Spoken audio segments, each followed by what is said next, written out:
I'd like to start by thanking the organizers of this event. I think it's absolutely fantastic. When I prepared this talk, I thought that some of you would be bored by now. So I'm quoting the imaginary research that says that by now, a lot of you are spending a lot of time daydreaming about sex. So I thought I would start by this picture. Doesn't seem to be happening yet. There we go. Now, for the chaps here, go easy on the dopamine. She's taken. Okay. I'd like to think about this situation in three scenarios and to focus on the woman's state of mind. The first one is that she's being forced to have sex. The second is that she's being paid to have sex.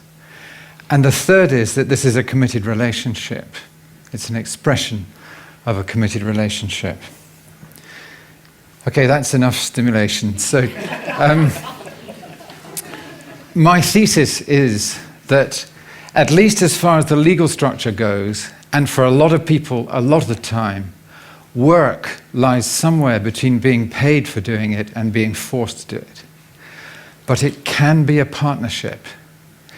And particularly when the company is owned by its employees.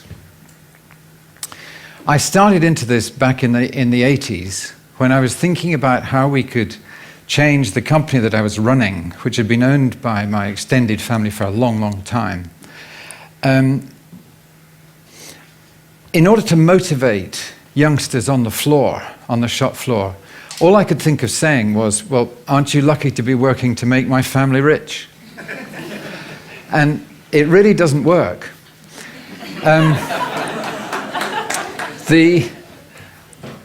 had the painful good fortune that there was a rather good cartoonist working on the shop floor at the time. And for him, the experience of being in this family company, which has got a nice glow to it, is expressed like this.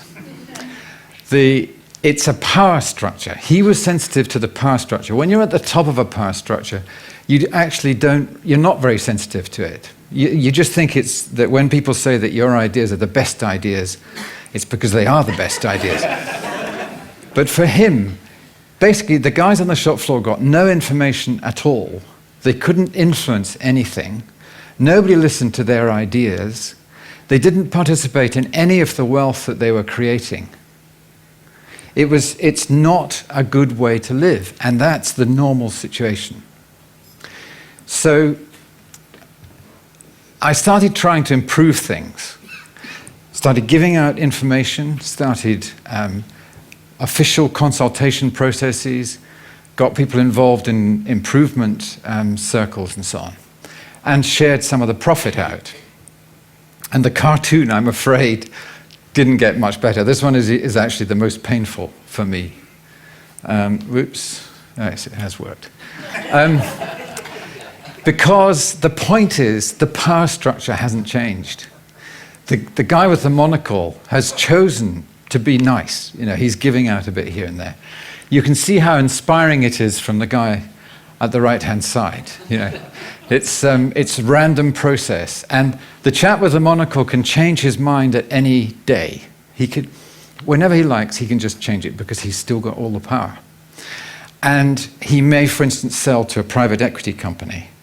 And then the people really will be trashed, you know. Some people say that you don't need to have employee ownership. You can have a sense of ownership. But if you invite your friends around for lunch and you ask that they stand around and get a sense of eating lunch by watching you eating lunch, it's not going to work. So, we've got, in a conventional corporation, the power structure is top-down. There's this big hierarchy. People at the bottom, everybody's supervising each layer below, and the people at the bottom don't even get to supervise themselves. They're just told what to do. The money goes in the other direction. It gets sucked out and up into the pockets of the fat cat or the financial institutions in the city. you can see the effect that that's going to have on the distribution of wealth. It's going to make the rich richer much faster than it's going to do anything for the poor. So this is not a good situation. This is our current situation. When you transfer the power into the hands of the employees, actually very little changes. You're still running a corporation. The hierarchy flattens. It tends to flatten over time. This takes time.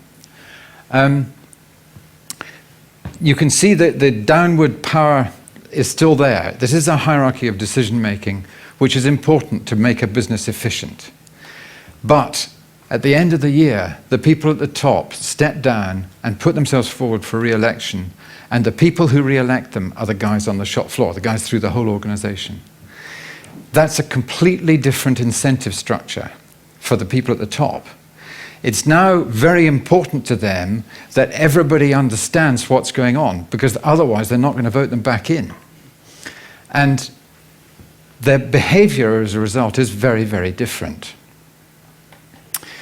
In the money as well. Oops, takes a while. Push hard. Yes, push hard, that's the one. The money stays in the company. It's either reinvested to make the company strong, or it's distributed out to everybody in the company. You can imagine the economic multiplier in the local community, that the money is kept here in our community. It's spent not on fantastic speedboats for the fat cat, but on ordinary things by lots and lots of different families. So their own experience of life gets better, and the whole economy picks up. I'm going to have to speed up. This is how this was drawn by the cartoonist. I mean, he's gone to color. Do you notice? Now, this was a blue-collar unionized company, and this is how it looked to him. Obviously, different companies would have different drawings. But the key is that everybody is treated as a human being, as a partner, as an autonomous partner who's participating, because that's what people actually are. Even in a normal company, they actually cooperate. If you want to screw a company, work hard to meet your employment contract. In other words, work to rule. Everything depends on cooperation. I must speed up. Sorry. Not working. Oh, there we are. That briefly was the Bird's Nest Stadium in Beijing. I'm going to take you through one or two companies. This is Arup, the engineers, the consulting engineers. They built the Bird's Nest Stadium. You can see how complex the engineering is. They built the bridge between Denmark and Sweden. 40 years they've been employee-owned. One of the most creative in the world in their industry. Fiberglass made by Scott Barder, 60 years employee-owned, and one of the most creative, innovative chemical companies around. John Lewis, we're familiar with, 80 years in employee ownership, and phenomenal constitution designed in 1929 by John Speed and Lewis, which guarantees, for example, to publish every letter, even the anonymous ones. Rated top by customers year after year after year. It's a battle between John Lewis and Waitrose, which is the John Lewis food retailing arm. So in America, not many people know this, the top-rated retailer in America for years has been Publix, which is it's about 140,000 employee owners. It's been owned for decades by its employees. Zeiss in Germany, very successful optics company, been through extraordinary contortions. It was split after the war with half the company in the East and half in the West, reunited when the Germanys came back together again. All along, it's been very innovative. It's been owned for 120 years by its employees.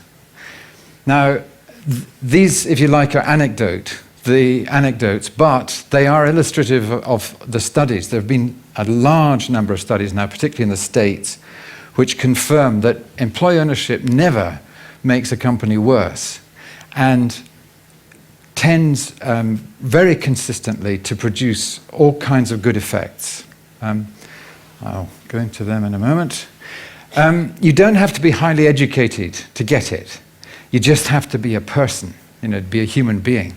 It's just common sense that if you own the company, you're going to care about it, and you're going to care about your customers more. We need care when we're very young and when we're very old. In the top-rated childcare company in England, by a long, long way, is Childbase, which is employee-owned. In the area of Newcastle, there's a group of 5 employee-owned companies, started originally by Sunderland Home Care, which, again, top-rated. They've been winning more and more and more market share because of the quality of what they do, employee-owned. Now, the people who work in childcare and looking after old people are generally not highly educated. It just as a natural human being, you get it. It just makes sense.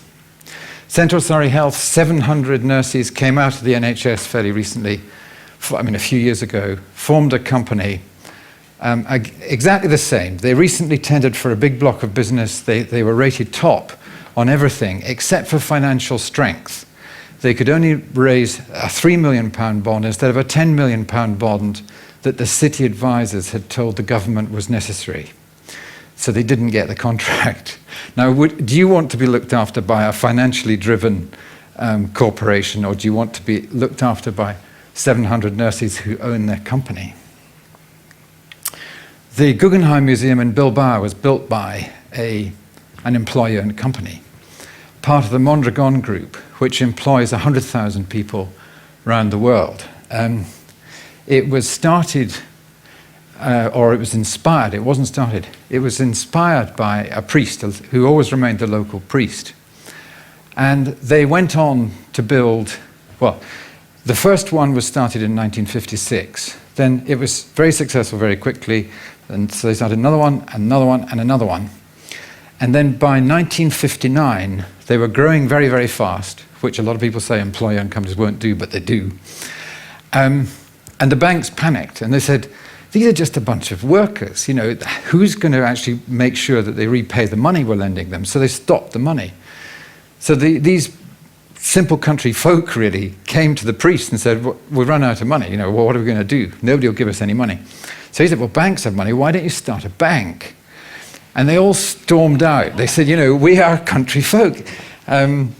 You've got us running companies already, and now you want us to be bankers. It's ridiculous. So a few weeks later, he turned up with a sheaf of papers at one of their meetings, and he said, there you are, you're all directors of a bank. and that bank went on to fund the development of 120 different companies, new companies, all started from scratch, and they never had a failure. And they're all employee-owned, and they're all completely democratic, and they work in a network. Each one is independent, autonomous. And they've got serious businesses. The group of worker cooperatives these are worker cooperatives, that does automotive supply is the 4th largest in Europe. The 2nd largest luxury coach manufacturer, the 3rd largest retailer in Spain, and so on. So they're very serious businesses. And all of that growth was funded by working with the bank. And as I say, this is reflective of the fact that these companies in America, in all these studies, a huge bank of studies has shown that they're more productive, significantly more productive. They grow faster, they increase jobs more, they last longer, and I'm sure there are other things that I've forgotten, but the people stay in them longer. Finally, just a reference to the health. This is my website where you can learn a bit more. For a